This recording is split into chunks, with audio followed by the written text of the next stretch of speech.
Bom dia, bom dia! Segundou, bom dia! Como é que vocês estão? Muito bom dia! Mais uma semaninha começando. Todo o nosso destino, tudo que nos compete tá nas nossas mãos. E a gente vai decidir todos os dias fazer da nossa vida algo melhor, mais construtivo. Então bora lá que segundou! Bom dia, bom dia, bom dia! Um lindo dia, extraordinário dia. Eu decido fazer desse dia um dia sensacional. E quando a gente decide, nada pode nos parar. Muito bom dia. Vamos lá então, pessoal. Hoje a gente vai iniciar o capítulo 4 do livro Ouse Ser Diferente, do Pablo Marçal. Os demais dias as leituras estão salvas no meu perfil, tá bom? Vamos lá então. As 3 gerações de marcas. Há quase 250 anos, os Estados Unidos declararam independência da Grã-Bretanha. Uma das mentes brilhantes por trás desse movimento era de John Adams, que mais tarde seria o segundo presidente da história norte-americana. Ele certa vez teria dito: "Nós somos soldados para que nossos filhos possam ser fazendeiros e para que nossos netos possam ser poetas." Esse processo, que aconteceu em praticamente toda a grande civilização conhecida, existe até hoje. Luta, estruturação e arte. Marcas são símbolos de movimentos e elas atraem pessoas que apoiam o que elas representam, mas não são todas iguais. Primeiro temos o que eu gosto de chamar de marcas de primeira geração. São marcas que, assim como soldados, com muito suor e sangue, conseguem criar os primeiros produtos e serviços básicos que precisamos para viver. Não há glamour. O foco é fazer o básico e garantir a vitória. Depois, temos as marcas de segunda geração, as marcas fazendeiras. Agora, construindo em cima dos resultados conquistados pela primeira geração, essas marcas sobem o nível e conseguem criar estrutura e volume. Assim, como um fazendeiro, elas focam em expansão e produção em escala com qualidade. O foco é a performance. Finalmente, temos as marcas de terceira geração. As marcas poetas, artistas, inovadoras. Sua principal característica não é existir, não é ter volume, é inspirar. Elas não focam em nossas necessidades, mas sim em nossos desejos. Elas elevam o espírito humano e nos fazem sentir muito maiores do que somente o animal que come e dorme. Marcas são símbolos de movimentos e elas atraem pessoas que apoiam o que elas defendem. As 2 primeiras gerações de marcas possuem características predominantemente masculinas. Marcas com atributos duros, frios, analíticos. Focam nos músculos necessários para conquistar e produzir. A conversa é direta e rápida. É o sabão que deixa mais branco, a internet mais rápida, o carro mais econômico. O foco é funcionar, não encantar. Não há tempo a perder com besteiras e sentimentos. Mas o mundo mudou. Não temos mais uma opção de sabão. Temos mais de 78 marcas conhecidas. Não temos mais uma única opção de celular. Temos mais de 500 modelos. Como se identificar quando todos clamam ser os melhores? Meu conselho: torne-se uma marca de terceira geração. Uma marca que não só existe, funciona, mas que inspira. Para isso acontecer, essas marcas masculinas precisam desenvolver atributos tradicionalmente femininos. A competitividade precisa dar lugar à colaboratividade e o espírito bélico ao diálogo. A mentalidade de que eles precisam perder para vencermos deve dar lugar à visão de que, se não for juntos, todos perdemos. Quer uma prova disso? Nestlé do Brasil encomendou uma pesquisa em 2017 em que conversou com 1.000 brasileiros das diversas regiões, etnias e classes sociais. O resultado mostrou que 6 em cada 10 entrevistados desejam um mundo com mais acolhimento, paixão, compreensão. Atributos clássicos femininos. E eles disseram que o mundo precisa de menos competitividade, agressividade e violência. Atributos historicamente masculinos. As maiores marcas que já estão andando nessa direção estão na frente do jogo. A Omo, por exemplo, parou de vender um sabão que deixa mais branco. Começou a inspirar com seu posicionamento. Toda criança tem o direito de se sujar. A Dove parou de vender sabonete com hidratante. Passou a defender a causa pela beleza real, onde você não precisa mais ter vergonha de ter um corpo, cabelo ou pele fora do padrão. Está tudo bem se você não tem o mesmo corpo, pele, cabelo ou formato que a modelo da capa de revista, porque não é real.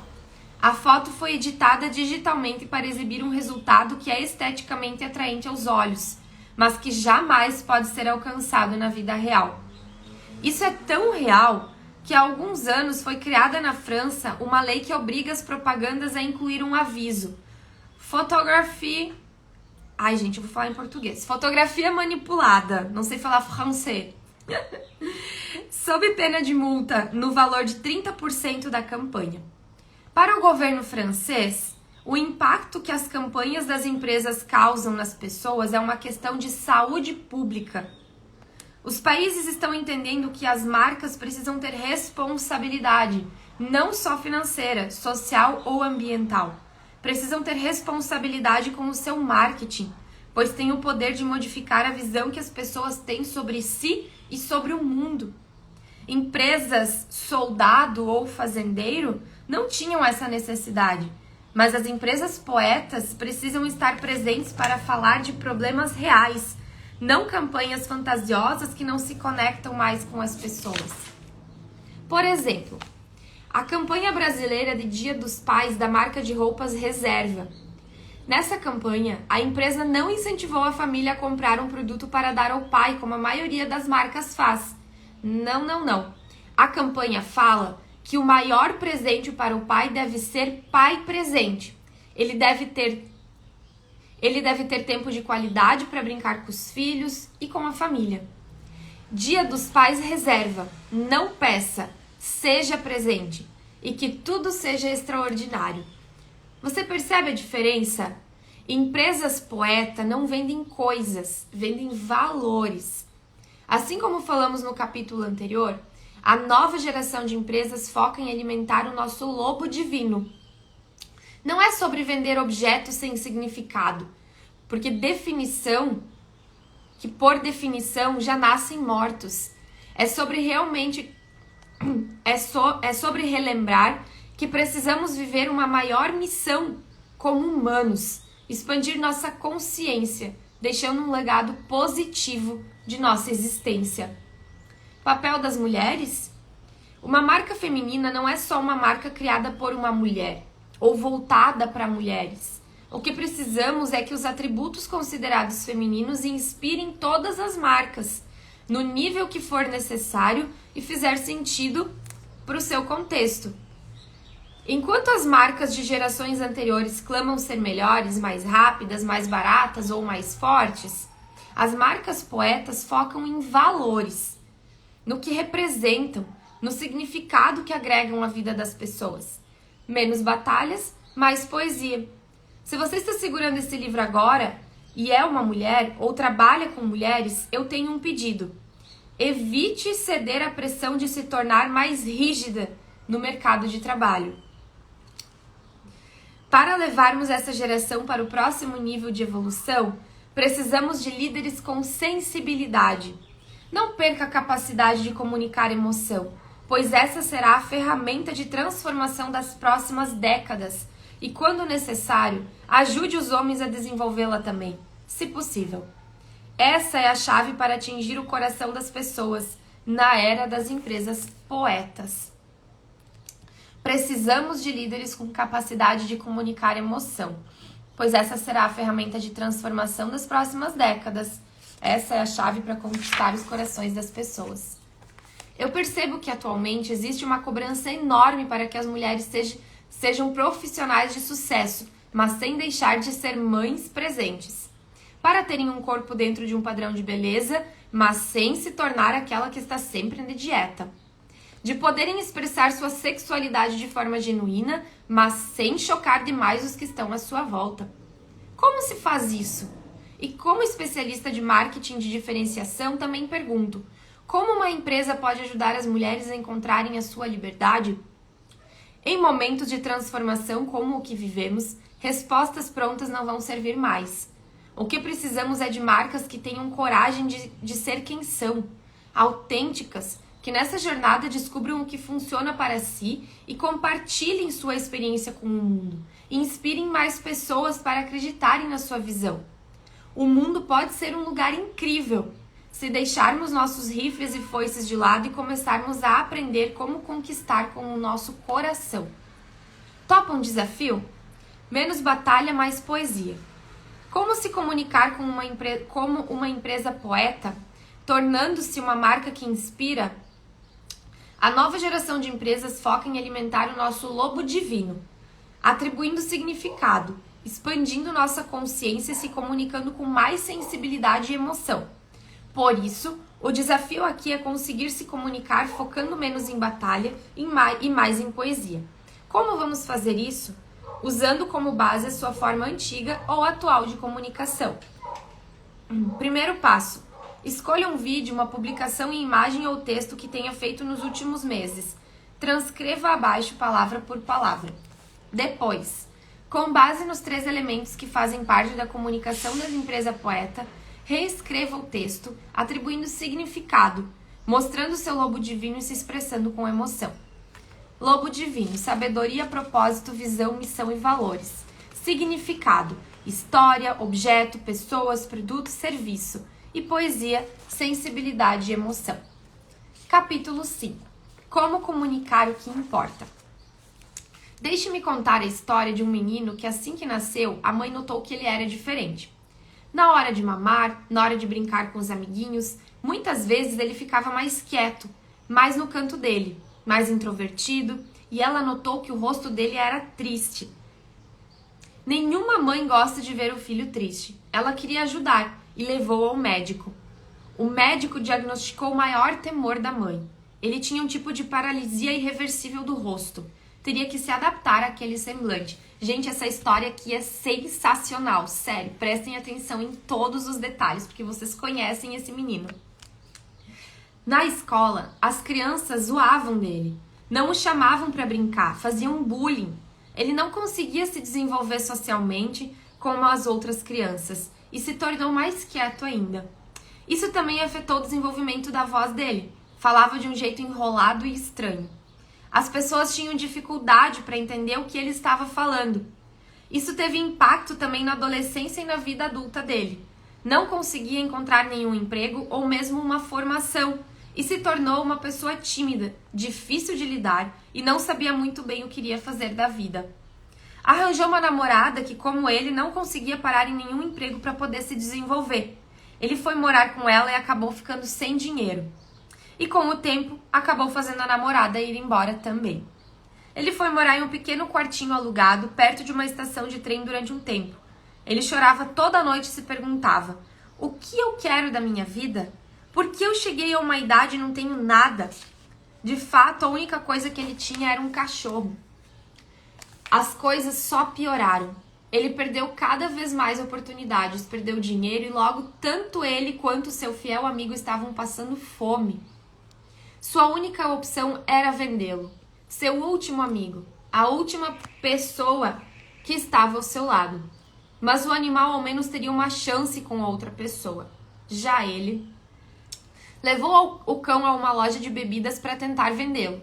Conseguiu, por $25. Voltou para casa chorando, achando que a vida não tinha mais propósito. Não havia motivo para tanto sofrimento. O estresse já havia tomado conta da sua vida. Usou o dinheiro para garantir comida. e saindo da loja, em um cartaz, descobriu que havia uma luta de boxe de campeonato Muhammad Ali. Decidiu assistir, mesmo pagando com o pouco dinheiro que lhe sobrava. Queria acreditar em outra realidade. Buscou um sonho, a única fuga da sua realidade. A luta era entre Muhammad Ali e Chuck Wepner. O lendário Muhammad Ali foi superior, mas Wepner aguentou como um guerreiro. Diante da resistência de Wepner aos socos de Ali, uma luz se acendeu e o nosso jovem viu uma luz no fim do túnel. Aquela luta o inspirou a escrever uma história. Ele voltou para casa e escreveu desenfreadamente por 3 dias. Não comia, não dormia, seu foco era total. Precisava colocar no papel aquela ideia que havia recebido por inspiração. A história virou um filme e ele decidiu tentar vender para algum estúdio de Hollywood.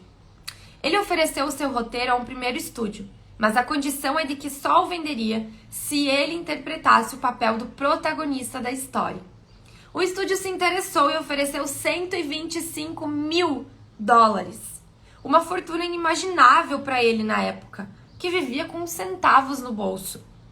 Mas havia uma condição. O estúdio queria uma estrela de verdade para o filme, não um desconhecido com nenhuma experiência com atuação.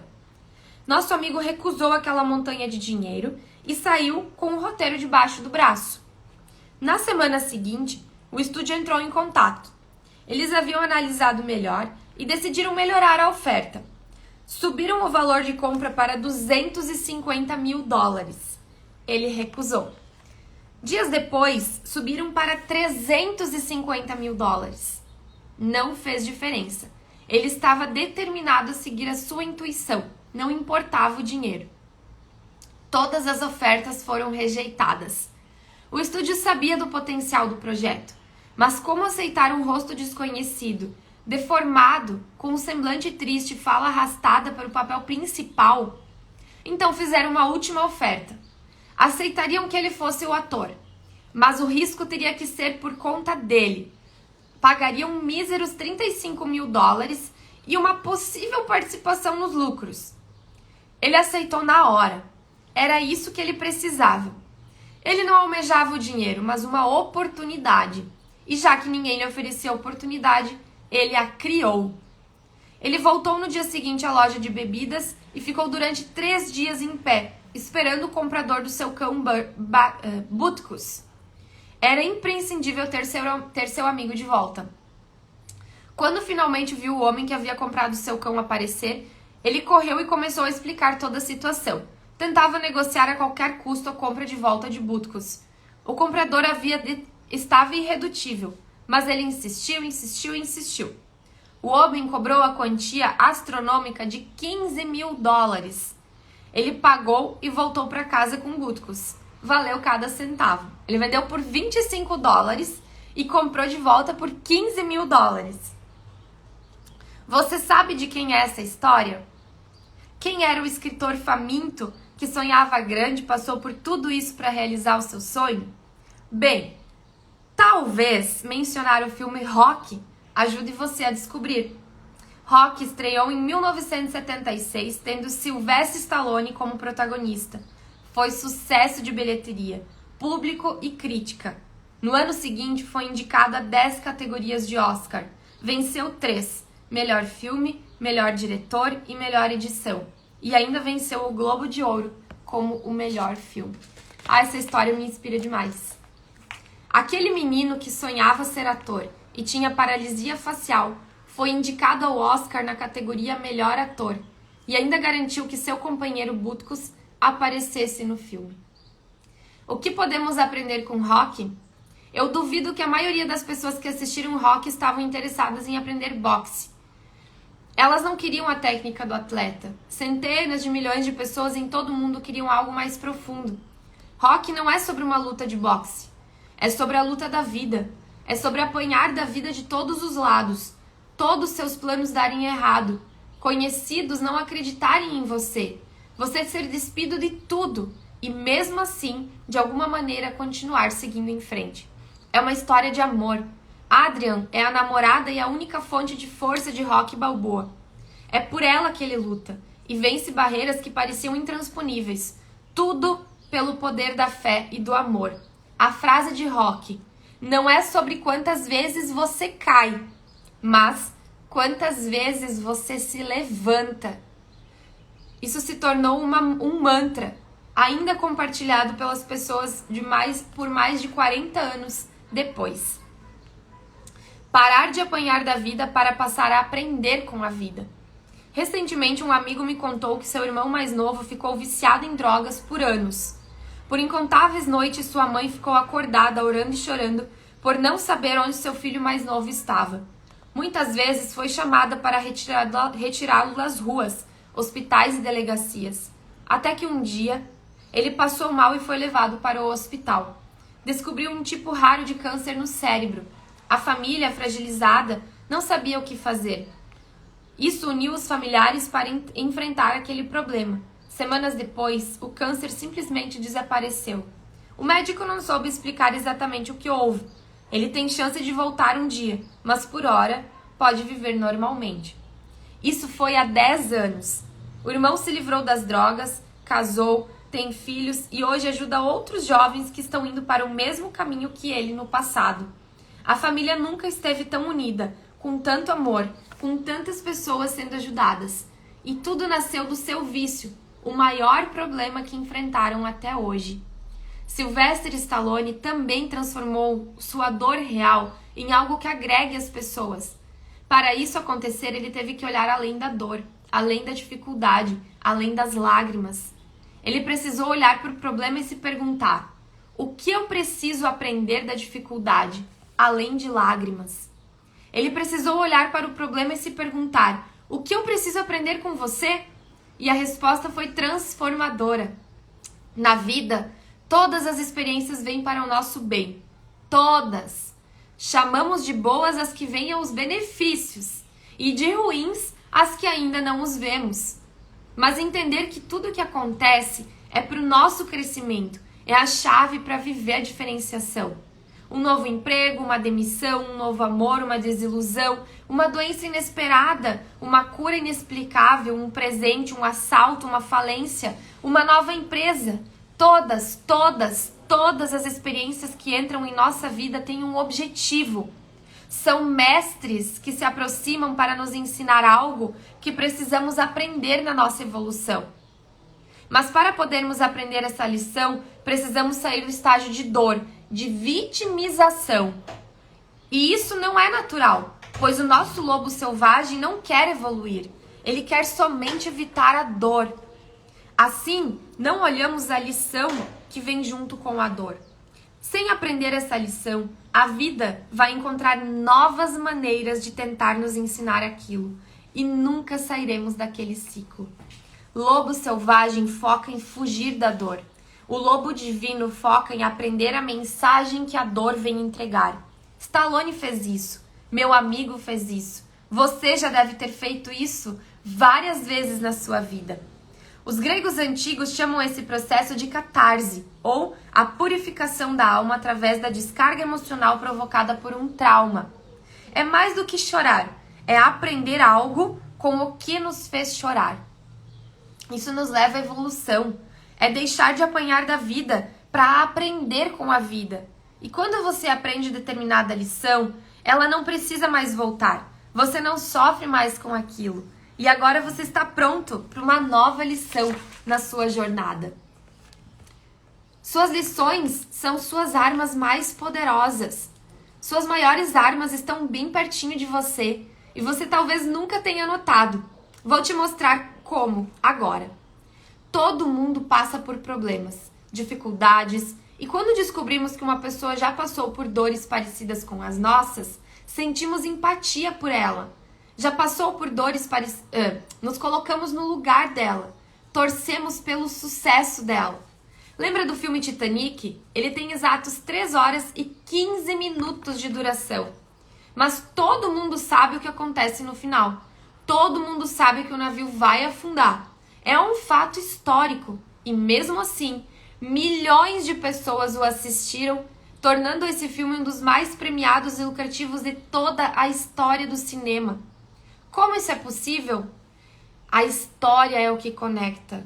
O diretor usa mais da metade do tempo só para contar a história de Jack e Rose. Aos poucos, vamos entender como ambos, apesar de tão diferentes, são tão parecidos. E como seu amor proibido, que quebra regras, é a motivação para enfrentar o desastre. Ao mostrar pessoas reais, com nomes e sentimentos, nós deixamos de ver apenas um grande navio de aço. Nós nos colocamos no lugar daquelas pessoas. Ele passa a ganhar significado para nós. Em Rock acontece a mesma coisa. A maior parte do filme é sobre os personagens. A luta mesmo só vem no final. Mas como agora entendemos quem está envolvido e o que está em jogo, a coisa ganha outra proporção. É isso que dá emoção ao filme. Todas as experiências que entram na nossa vida têm um objetivo.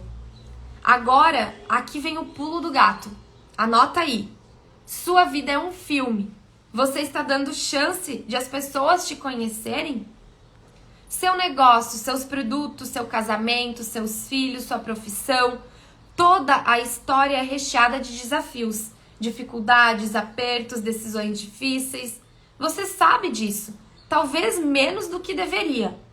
Mas quem mais sabe? Seus clientes, parceiros, colegas de trabalho, chefe, amigos, fornecedores? Mas Pedro, ninguém quer saber dos meus problemas. Pode ser, se você olhar somente para o problema, se você focar somente na dor. Mas se você focar na lição que tirou da experiência, todo mundo quer saber. No fundo, somos todos inseguros, cheios de incerteza sobre o futuro. E aprender com quem já viveu e tirou uma lição disso é universalmente atraente. É a base da evolução da sociedade. Transmissão de conhecimento. O que os maiores líderes e marcas do mundo fazem? Educam, inspiram, mostram o caminho. Você pode se diferenciar ao compartilhar suas lições, o resultado de catarse pessoal, ou como uma empresa, dividindo com o mundo sua sabedoria acumulada no processo. O quanto seus colaboradores sabem explicar como o seu negócio nasceu. O quanto seus clientes sabem das dificuldades que você passou para chegar onde você está. O quanto seus colegas de trabalho sabem que você poderia estar em outro lugar, mas escolheu estar nessa posição. Sua família sabe o quanto você ama o que você faz? E o quanto dói estar longe deles para poder viver a sua missão? O quanto o mundo sabe das dificuldades que você precisou vencer para fazer o que faz hoje? Quando você envolve esses elementos da sua história, as pessoas se conectam com um nível muito mais profundo. É o que chamamos de fator X da comunicação. E ele vai trazer um exemplo que a gente vai ler amanhã. Gente, a história do Sylvester Stallone é sensacional e inspiradora demais, né? Pensa só, ele podia se vitimizar, ele podia continuar ali sendo uma vítima da sociedade, um pobre coitado que não tinha condição, que tinha uma deficiência, que tinha tudo contra ele. Ele não tinha um olhar positivo sobre a vida dele. Ele não tinha uma oportunidade entregue para ele. Mas aí o que ele fez? Ele foi lá e ele criou uma oportunidade.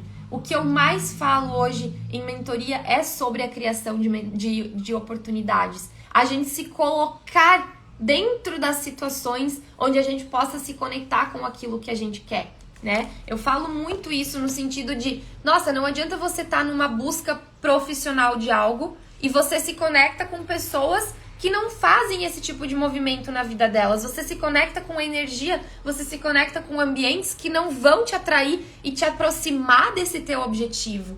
Então, observa em todas as áreas da tua vida. Ah, eu busco por um relacionamento, mas eu não me coloco... E eu busco por um relacionamento com uma pessoa que seja íntegra, que tenha valores, que queira casar, que queira filhos e tal e tal. Mas em que ambientes tu mais convive e vai?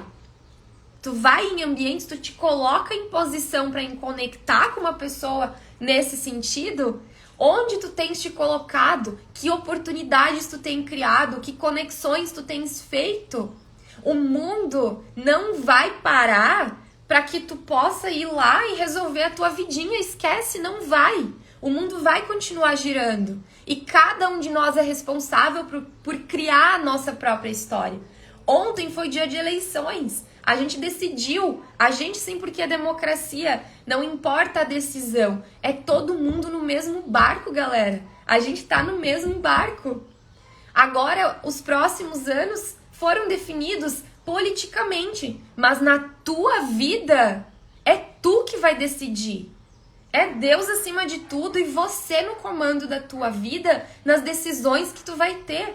Aonde tu vai te colocar, que oportunidades tu vai criar. Para e analisa hoje. Tu tá te vitimizando ou tu estás criando cenários de oportunidades? Analisa com o coração. Gente, um ótimo dia, uma ótima segunda-feira. Obrigada pela companhia de vocês. Que a gente faça dessa semana uma semana extraordinária. Combinado?